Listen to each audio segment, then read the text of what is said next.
começando mais uma edição do Hora Extra e neste programa você vai saber quais os limites da revista de empregados.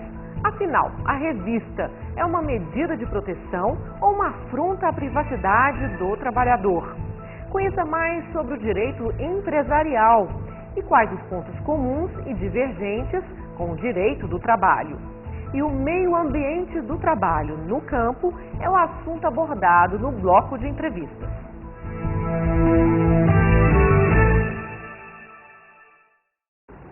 O professor explica pontos comuns e divergentes entre o direito trabalhista e o direito empresarial e quais os desafios para aproximar esses dois ramos da justiça brasileira.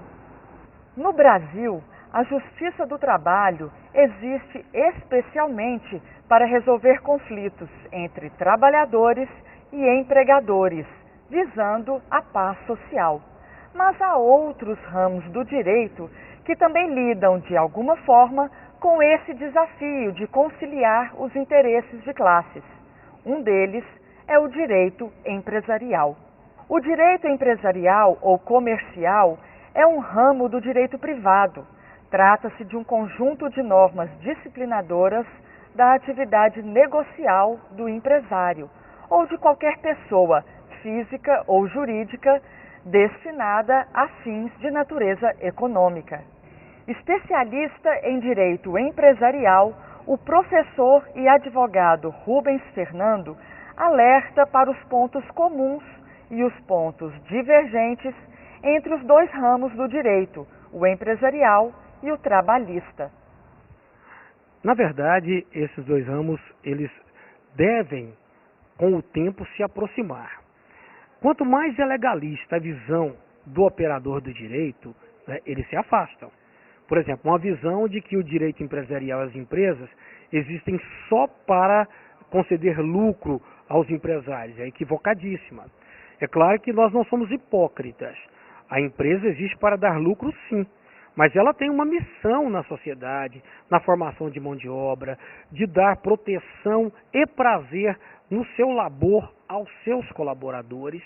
E toda vez que a gente consegue ter uma visão mais holística da empresa, eles, evidentemente, se aproximam. Toda vez que a gente passa a ter uma visão mais legalista, presa só aos textos legais, você vai enxergar o direito do trabalho como uma matéria que só vê o hipossuficiente, que é o empregado, e você vai enxergar o direito empresarial como um mecanismo de fazer as empresas se tornarem ricas, o que é um equívoco.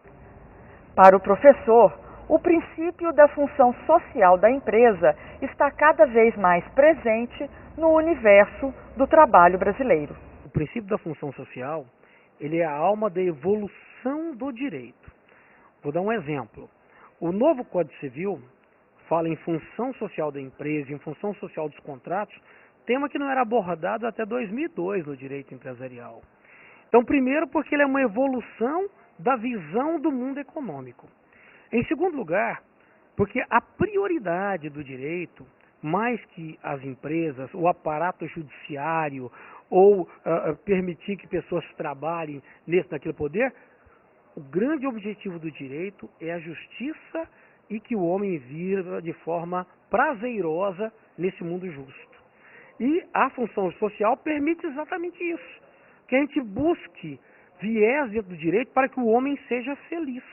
No senso comum, o direito empresarial existe para defender os interesses do empresário, enquanto o direito trabalhista está aí para defender os trabalhadores. Mas será este senso comum verdadeiro? Há uma série de trabalhos, experiências já comprovadas, de que o lucro das empresas aumenta toda vez que o trabalhador labora mais feliz naquela empresa.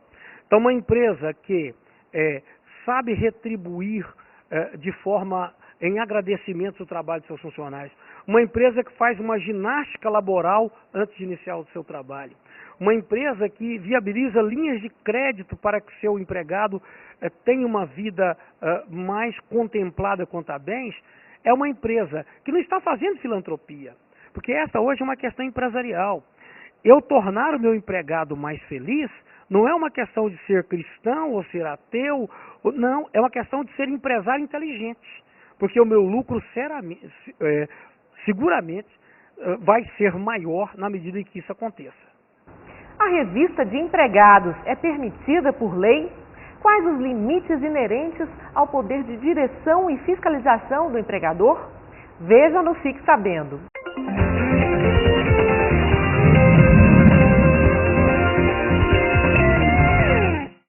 A revista feita em trabalhadores pelas empresas é um dos temas mais polêmicos debatidos na Justiça do Trabalho. A discussão não é sobre o direito de o empregador se certificar de que não está sendo passado para trás pelo próprio time, o que é reconhecido como legítimo, mas quais são os limites para que a prática não humilhe nem invada a privacidade de quem tem de se submeter à revista todos os dias. A jurisprudência tem tolerado revistas visuais esporádicas em bolsas, sacolas e mochilas e o uso de detectores de metais. No entanto, discriminações não são admitidas. A frequência do procedimento também pode ser um problema. Até mesmo a checagem visual pode ser considerada abusiva se reiterada. Segundo o juiz do trabalho, Ari Pedro Lorenzetti, a revista de trabalhadores, a princípio, deve ser caracterizada como um ato ilícito. Em princípio, toda a revista ela é abusiva, porque ela parte do princípio de que o trabalhador é desonesto. Consequentemente, se eu tenho uma relação de emprego em que se pressupõe a confiança entre as partes, não poderia haver uma revista. Além disso, a revista normalmente, ou via de regra, ela visa a preservar o patrimônio, ou seja, o bem econômico. No entanto, para que se alcance esse objetivo, a revista ela acaba incidindo sobre a pessoa do trabalhador e ofende naturalmente a dignidade desse trabalhador. Para o juiz, só haveria razão para a revista quando houvesse suspeita de prática de ilícito ou no caso de interesse público. Em algumas situações, dependendo da atividade do empregador, o risco de ser subtraído algum objeto, algum bem ou produto que está sendo industrializado, que pode gerar grandes consequências, grandes malefícios à coletividade como um todo, vem se admitindo com maior tranquilidade, com menos resistência, certos atos, se não de revista, pelo menos uma vigilância mais intensiva, justamente porque aí não está se atentando ou se não está visando apenas a proteção exclusiva do patrimônio, mas sim o bem comum, o bem da coletividade. Ari Lorenzetti afirma que para a caracterização do dano moral, não basta que a pessoa se sinta ofendida na revista. Normalmente a análise do dano moral como um todo, não só da revista ou em qualquer situação, parte de um juízo de comparação. O juiz deve tentar se colocar no lugar da pessoa para sentir como ele sentiria aquela situação. Neste caso, portanto, não basta que a pessoa se sinta ofendida. Em alguns casos, pode até ocorrer que a pessoa nem se sinta tão ofendida, mas o próprio ato de invasão da privacidade da pessoa, de invasão, de ofensa à intimidade, ele é um ato que ofende um direito fundamental, portanto, que merece uma reparação por danos morais. E no próximo bloco, o procurador-chefe da Procuradoria Regional do Trabalho em Goiás, Januário Ferreira, fala sobre o meio ambiente do trabalho no campo. Veja a seguir.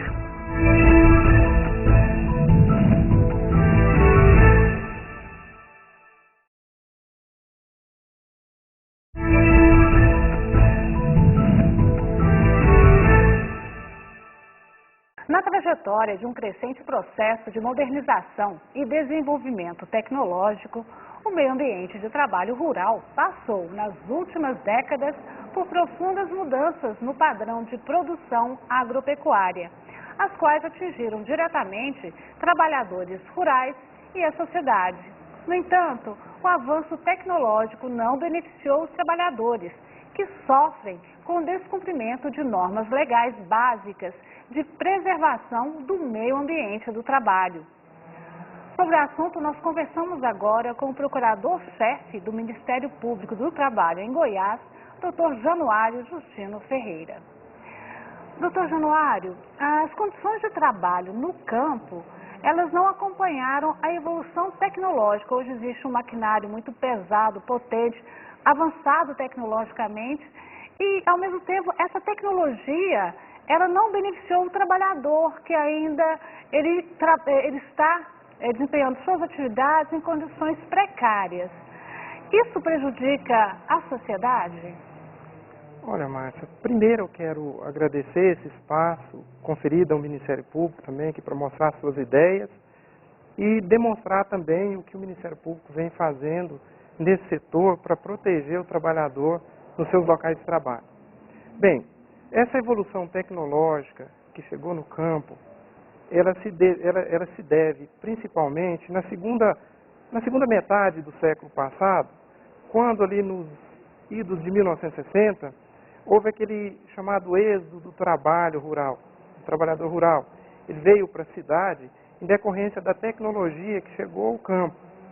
Ali nós temos o começo de tudo isso, que esse trabalhador veio para a cidade e, consequentemente, em razão da chegada também das novas tecnologias, do desenvolvimento desse meio produtivo. Antes tínhamos a produção quase que para subsistência e que chegaram, por exemplo, os defensivos agrícolas, as máquinas agrícolas com as suas tecnologias, e isso fez com que essa mão de obra se escasseasse no campo. Mas o trabalhador rural, não estava preparado para aquela chegada tão repentina. Então, lidar com um trator, que antes você trabalhava simplesmente com um trator comum para fazer o arado, arava a terra, gradeava e preparava ela para o solo. Mas a tecnologia chegou e esses defensivos chegaram também e fez com que houvesse um desbravamento, por exemplo, da área de cerrado. Por exemplo, no estado de Minas Gerais, no Triângulo Mineiro, Goiás, por exemplo, Mato Grosso, e fez com que o trabalhador passasse a lidar com esse tipo de máquina. Essas máquinas eram perigosas, não tinha aqueles equipamentos de proteção coletiva, e o trabalhador também, individualmente, e o próprio empregador, talvez desconhecendo dos resultados que poderia gerar, ele não passava a usar os equipamentos de proteção, seja individual ou coletivo. Então, o trabalhador passou a aplicar, por exemplo, defensivos agrícolas, a herbicida, por exemplo, os herbicidas, e fazendo com que ele venha se intoxicar com isso. Por exemplo, um exemplo típico desse trabalho. E também a sofrer acidentes com essas máquinas. Por exemplo, o indivíduo que trabalha no campo, por exemplo, um pequeno fazendeiro que tem lá um triturador e o seu empregado lidando com aquilo. E aquele empregado não sabendo e não havendo o equipamento de produção coletiva nesse triturador, por exemplo, poderia colocar a cana, por exemplo, para ser triturada, ir lá e enfiar o braço também, perder a mão ou o braço, ou coisa nesse sentido, ou talvez até a vida. Então, essas máquinas fez com que o trabalhador passasse a sofrer mais prejuízo. E isso veio a esfacelar muitas famílias brasileiras. Na sua opinião, por que as condições de trabalho no campo são mais precárias do que para o trabalhador residente nas cidades, nos grandes centros urbanos? Seja uma questão cultural mesmo. No trabalho rural, ele é tido com qualquer atividade como normal. O trabalhador sem equipamento, sem registro, a maioria dos trabalhadores no campo, das pequenas propriedades rurais, não tem o registro aludido no artigo 41 da CLT, ou anotação do seu CTPS, para ser mais claro. E, então, é um costume. O indivíduo vê aquilo tudo como normal. Eu me lembro, Márcia, em 1995, eu tive a satisfação de integrar a Auditoria Fiscal do Trabalho em Goiás, e numa dessas fiscalizações que eu realizei no município de Goianápolis, nos plantadores de tomate, eu me lembro de encontrar um indivíduo, um trabalhador aplicando agrotóxico, em que ele estava coberto de agrotóxico, sem usar máscara, sem nada. E tanto é que abaixo do nariz ele fez uns riscos, onde ele aspirava aquela substância e cobertinho, todo branco, e aquele mau cheiro terrível do agrotóxico, tem um cheiro muito ruim, para repelir mesmo o organismo. Eu perguntei a ele o que estava acontecendo, por que ele não usava máscara. Não, eu estou acostumado com isso. não sinto cheiro. Ou seja, o organismo dele já estava afetado com isso.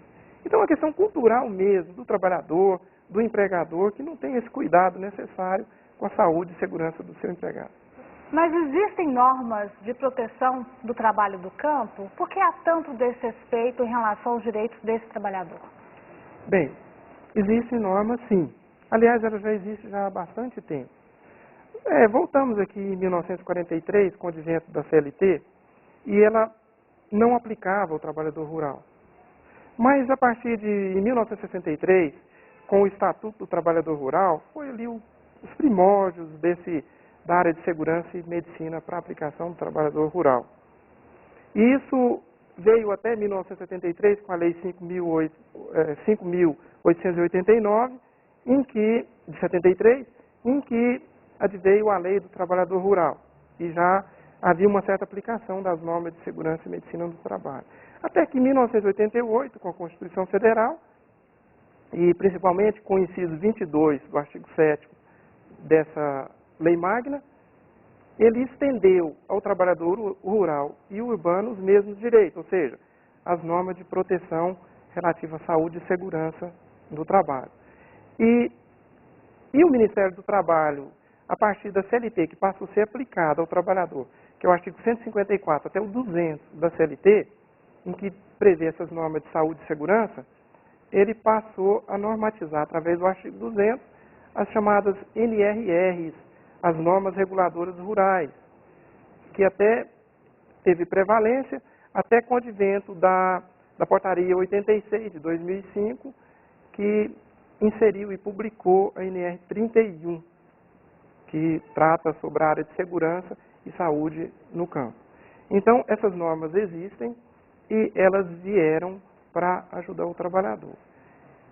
Eu chamo a atenção muito a questão, por exemplo, da questão das máquinas e equipamentos, da área de segurança de máquinas e equipamentos, porque eu tive a satisfação de integrar a equipe que elaborou a modificação da NR 31 no item 31.12, que trata da segurança e saúde das máquinas relacionadas às máquinas e equipamentos.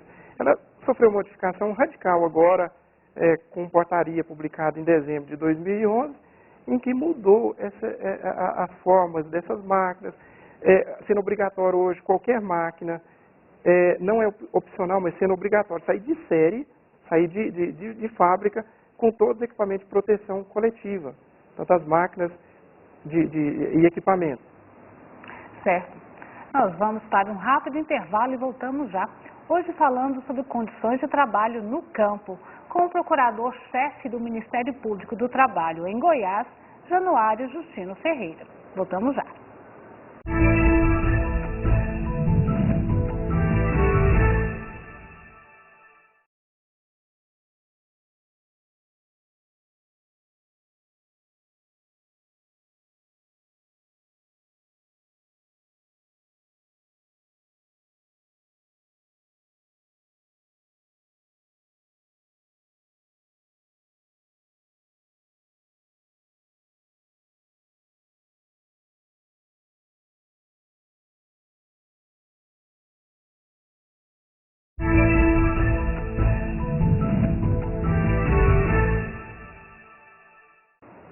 Nós estamos de volta com o nosso quadro de entrevistas, hoje falando sobre as condições de trabalho no campo, com o procurador-chefe do Ministério Público do Trabalho em Goiás, Dr. Januário Justino Ferreira.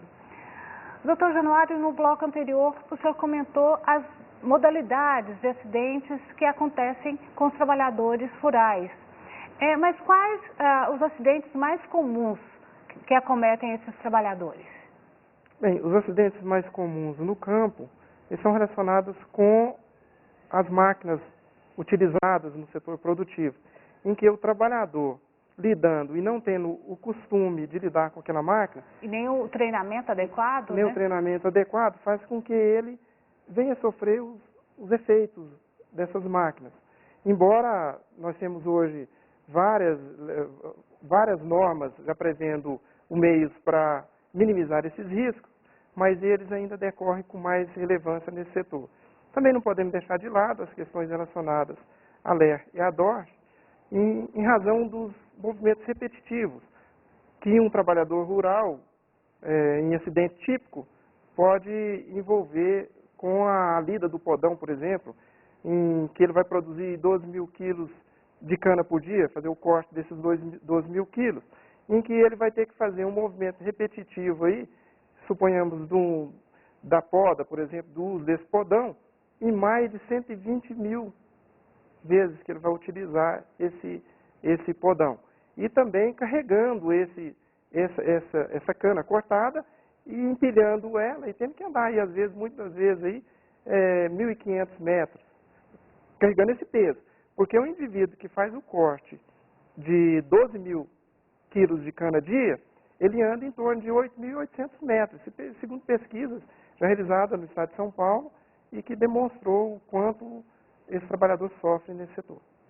O trabalhador canavieiro, além de se submeter a essas condições de trabalho que não são adequadas, ele também trabalha por produção, ou seja, ele já esforça excessivamente para conseguir realizar a tarefa no ambiente inadequado. E se esforça mais ainda porque ele quer receber um pouquinho mais no fim do mês. Você concorda com essa modalidade de remuneração desse trabalhador por produção? Todo o Ministério Público vê com maus olhos a questão da remuneração por produção, porque isso vai depender muito dos esforços expendidos por esse trabalhador para obter seu próprio salário. E o trabalhador, por exemplo, no setor sucroalcooleiro, esse trabalhador normalmente é aquele indivíduo que saiu da região, por exemplo, Nordeste, normalmente sai da região Nordeste e vem trabalhar no estado, por exemplo, do Centro-Sul. Aqui vamos dar um exemplo do estado de Goiás. E esse trabalhador, ele vem para cá, ele não tem familiar. Ele veio exclusivamente para o trabalho. E, consequentemente, ele deixa de ter aquele convívio social, um meio de divertir o lazer, e passa a viver em prol exclusivamente do trabalho.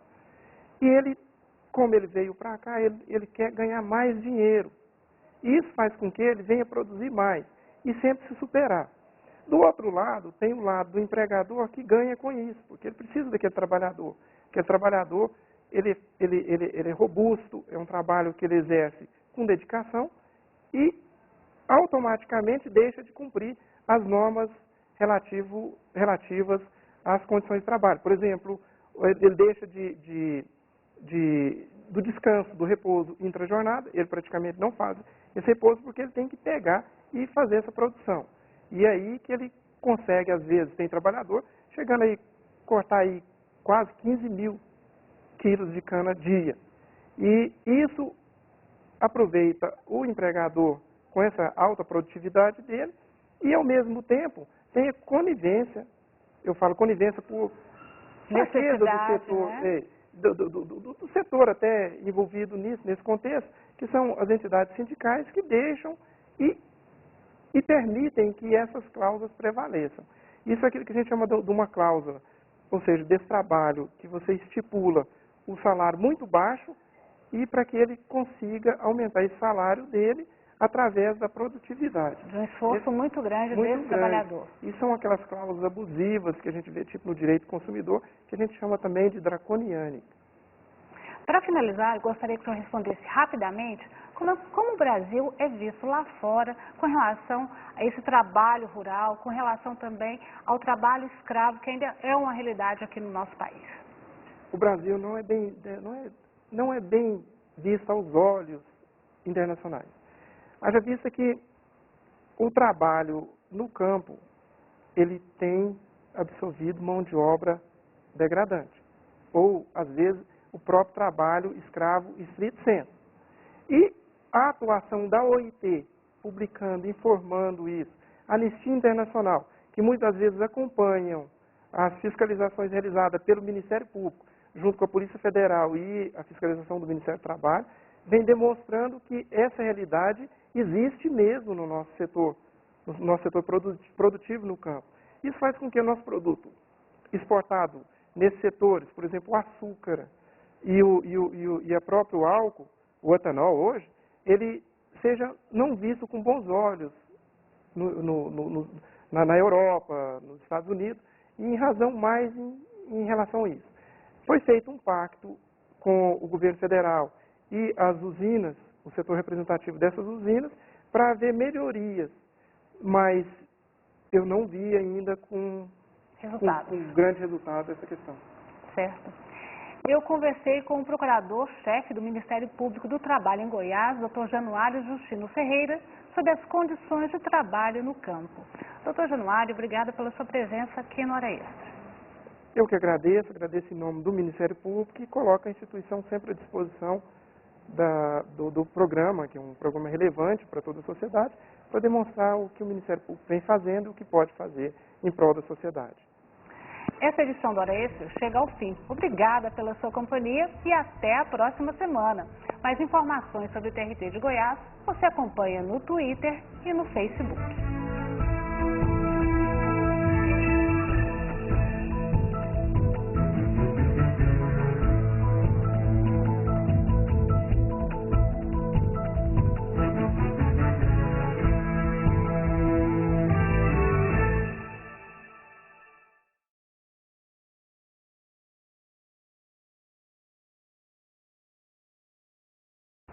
No programa Hora Extra desta semana, você vai saber quais os limites da revista de empregados.